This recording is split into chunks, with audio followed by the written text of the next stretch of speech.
let's start with David in Ardrossan. How did that defeat make you feel yesterday, David?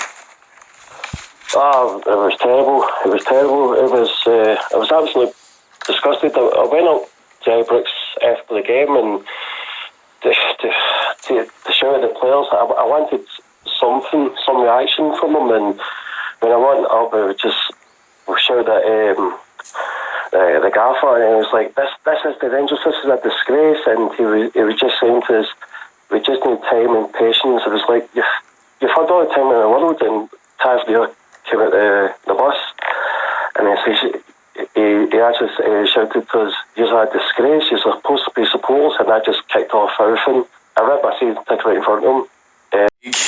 The morning after, Craig, how do you look back on it in terms of where it went wrong? Gordon, I don't know where to start, mate, honestly. I didn't even know Andy was going to be in the show tonight, but he tried to phone in sick. I told you, Craig, I never knew there was football on. I just got reminded. But no, I mean, listen, I was going to bring up a couple of points about when Andy and, Ross McCrory started Gerrard's run when he took over, and, obviously Gerrard was building something, but you could see the fight there. You could see something that Gerrard was building. I hate going back to that, 'cause it's, 6 years ago? But I was saying to the producer there, it's, for me, and I'm going to get a lot of slagging from my mates that they go on the bus with me and stuff like that when they know who it is that's phoning in, but for me, what we're resembling is Everton in terms of the Merseyside rivalry. There's no rivalry, and we're just turning up and thinking, right, okay, if we can get a draw, if we can get a result here, that's all right. That's not good enough. And just a wee quick point on the previous caller, I didn't actually hear them all, to be honest with you, but I seen kind of like on the YouTube thing, it was like he ripped up his season ticket in front of Clermont or something like that. I mean, the guys that turned up at Ibrox and given Tav and everything verbals, that's embarrassing. That's not Rangers, right? There's ways and means of doing protests, and it's at the game, and that for me was beyond anything yesterday. That was baffling to me. But on my main point, I think I said, towards the tail end of last season, I think Gordon might remember, I'm getting to the point now at 38 years old, I've lived through all the nonsense with the spivs and, going down in divisions and this, that and the other. I don't know how much more of this I can actually take. And as I say, I think it's realisation of them having 20 odd million on the bench yesterday, and we're scrambling around on deadline day trying to get loan deals done. This, to me, is not going to get any better. We've not got a Steven Gerrard with an amazing aura coming in that's going to... I mean, Andy... Also, Andy's not going to say too much, but Andy will know Steven Gerrard walked into that dressing room. Everybody would have stood up and take notice. A bit like Walter Smith, to a certain extent. He's got that aura. I'm not saying Clermont's not the manager, not the man to take us forward, but he's not got that Steven Gerrard it factor, if that makes sense. We just played the clip there. Philippe Clement was talking about the ball possession being similar, shots on goal, shots on target being similar. How do you look back on it? What do you make of those comments? It doesn't really matter, does it, to be honest, whether you have the same or not. If we had 4 and they had 4, the score showed 3-0 at the end of the day. Sometimes I don't understand these tactics. Yesterday you seen maybe the first 10 minutes, high pressing, then he gives Celtic in space. Then it kind of dropped off. So I don't know if it's the players that are no implementing his tactics when they're off the ball. Are they not understanding his tactics? I don't know. My main point is as well is I don't see who Clement has actually improved as a player or any player within the team. But you look across and Celtic, Brendan Rodgers is quite a good manager, or I hate to say it, but he can bring players on and make them much better. I'd ask the panel if they think Clement has actually done that. 141-951-1025. John in Cumbernauld is about to join in. How would you sum up your mood after yesterday, John? It just feels as if we're in the depths of despair, doesn't it? It really does. It feels as if we're further away than when before Gerrard started. It really does feel that way. It's just time after time we go into these matches hoping that we can win, and we just don't. It's more than 3 years since we've had a meaningful victory against Celtic, and it's just not good enough.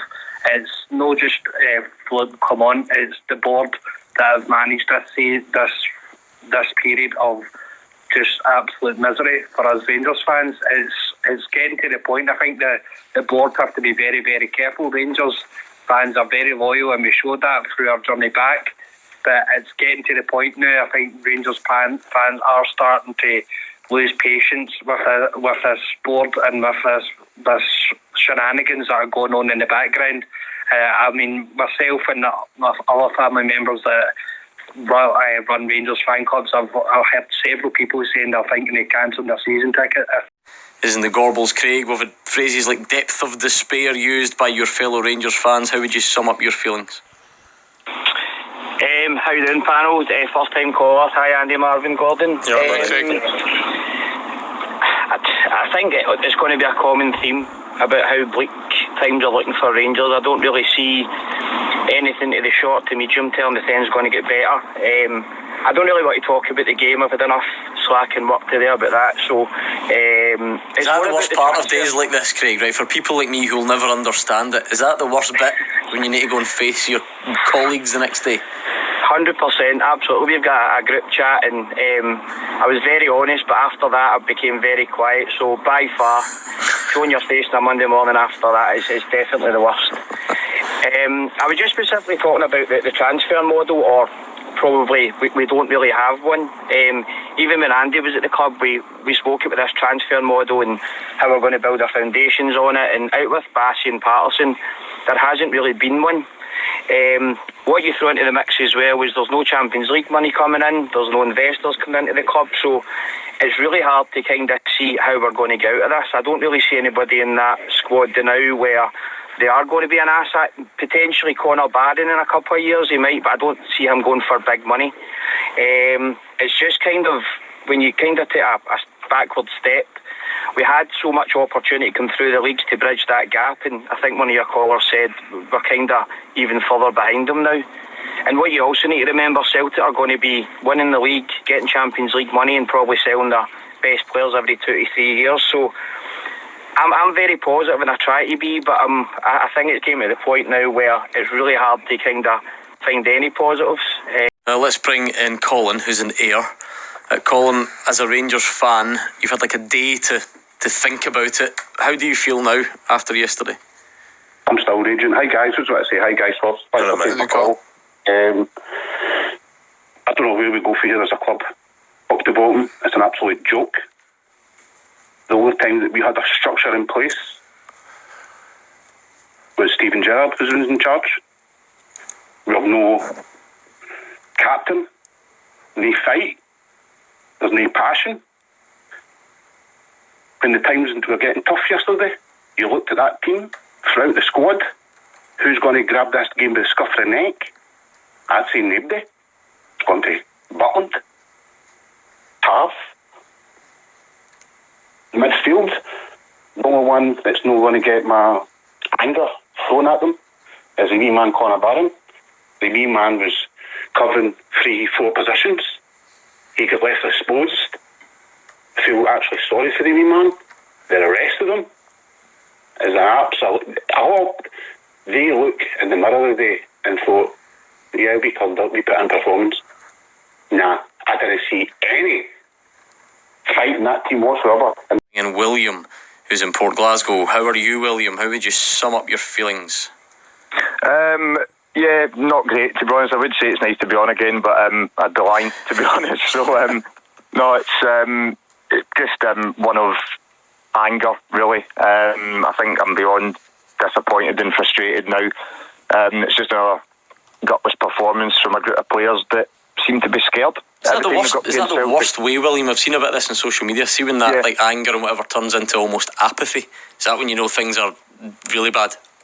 Oh, massively. Yeah, I would agree with that, definitely, because there's just the team looks like they're scared to play against Celtic now, and it's ever since like the last meaningful league win that we had against Celtic, one that actually meant something, where there was something riding on it, was back in 2021 when Philip Hollander scored. Gerrard was still the manager, although he wasn't there. Obviously, he was isolating through COVID.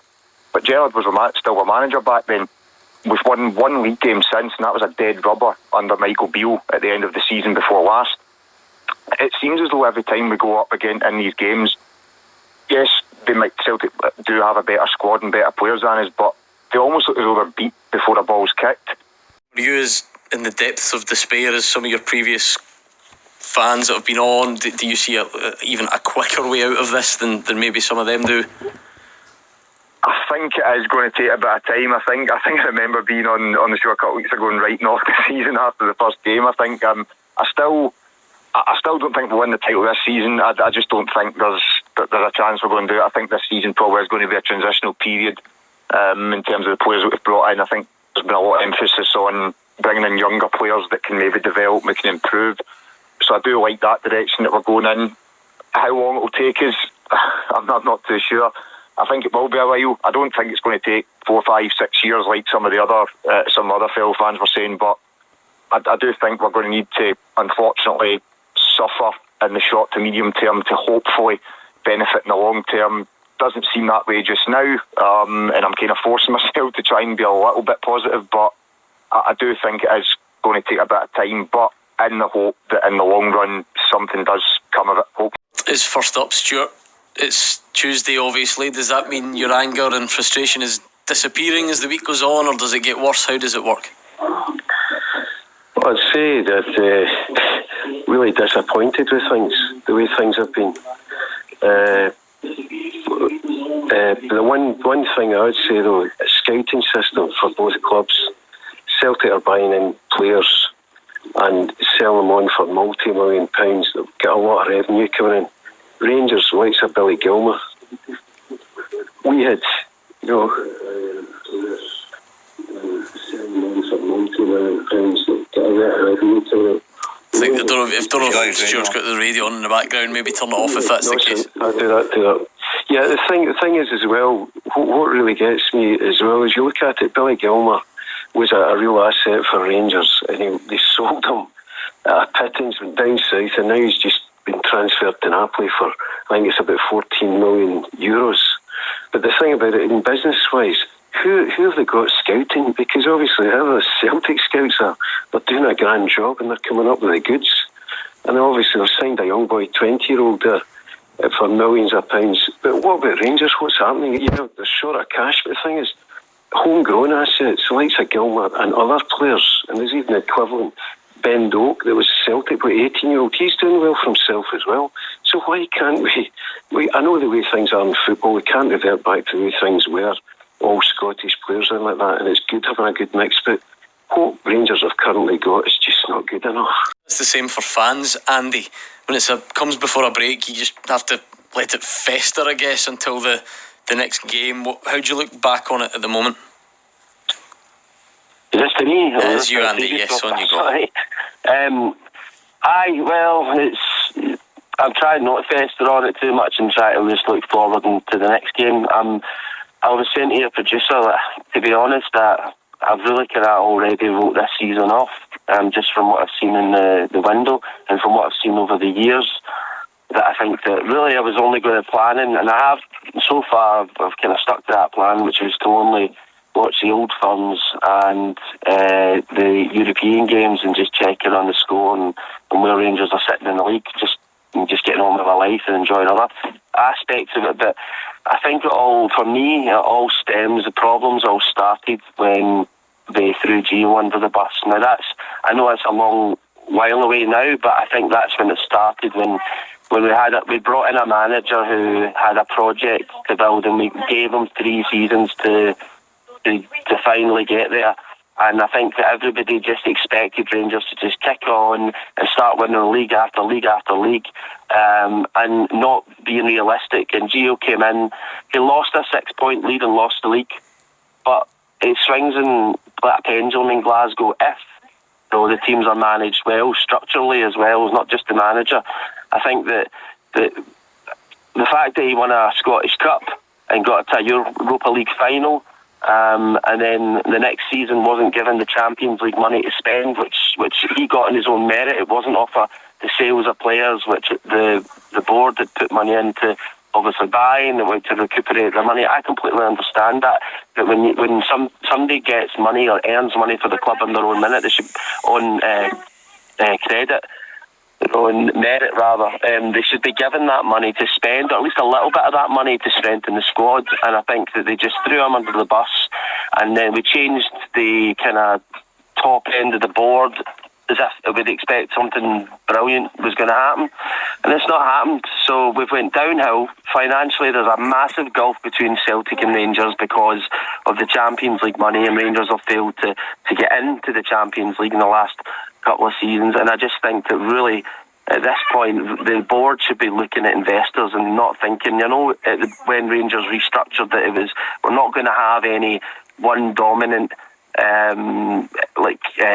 investor, one person with shares that's a dominant one. But I think it's time to maybe relook at the structure of it and say, look, if somebody's willing to pay for 49% of the shares, and there still is a kind of Rangers backing, like a Rangers supporting side of it, not just the business side of it, that have the majority of 51%.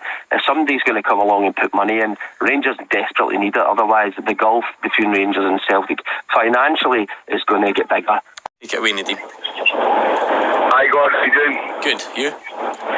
Hi, I'm okay. I suppose still recovering from Sunday. I mean, a couple of points. One of my main points was around Gordon. Wasn't happy with Gordon's comments. He said them again today, Gordon, and he said them on Sunday as well. I understand what he said, and what he said was, I suppose I'm paraphrasing, but he said Philip Clement should come out to Rangers fans and be honest and say we were diabolical or we were poor and some of the players maybe aren't good enough and we're this far behind Celtic. Gordon, no manager's going to come out and say that about their squad. No manager's going to come out and say we're 2 years behind Celtic, or we're 3 players behind Celtic. We need to buy 3 quality players to get fighting with Celtic. No Rangers fan wants to hear that from their manager. Do you know that's never going to happen. Even if there'd be a 6-0, it's never going to happen. He's always going to protect his players, and that's the way it should be. You should always protect your squad. So I don't agree with your comments here, Gordon. Well, I did say I had a feeling people still wouldn't be over the weekend by tonight, and that looks like the case on these phone lines. So let's kick off with Fraser, who is in Livingston. How's it going, Fraser? Not so bad. Yourself? Not bad. What are you thinking tonight? Yeah, so I think, like most Rangers fans, was disappointed with the result on Sunday, and kind of probably was quite angry. But then actually I rewatched the game and looked at some of the stats from the game, and I don't think it was as bad as it's been made out. Don't get me wrong, I think we're not in the best place at the minute, but when we look at the stats for the weekend, it was similar goal attempts, exactly the same shots on target. Their goalkeeper had to make 4 saves. We made 1 save. When we look at the actual attacks in the final third, we had 1 more than they did. We had more attacks. I think it just comes down to we were not as clinical.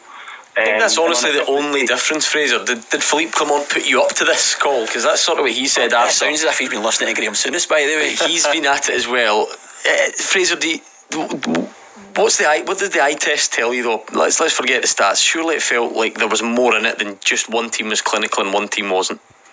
Yeah, no, absolutely. There's still don't get me wrong, there's still a gap. And again, I think we've got to stop. Kind of looking at. We know Celtic at the minute are a better team. We know that. And don't get me wrong, I'm disappointed with the result, but I don't think it's as bad as it was being made out. Again, if we look even back to the Ross County game, we win 6-0. But gone on previous seasons, we would have similar stats, but we wouldn't have converted the chances we did. So on another day, that could have been 1 or 2-0, and then we're moaning about the fact that it's only 1 or 2-0. I think it's just we've got four new players were in that team on Sunday. Celtic had the team that all of their team had played in an old firm apart from their goalkeeper. So I think there's a little bit more context than, Celtic are the better team at the minute, but I don't think it's as bad as it's been made out. Charlie's in Govan. How are you, Charlie?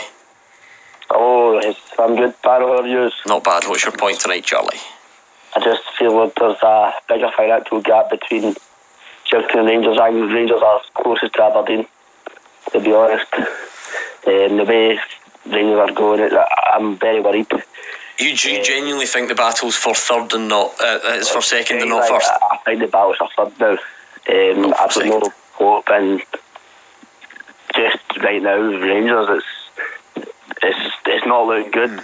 You know, your players like Larry McDonald and Celtic's wingers, they're just a class above.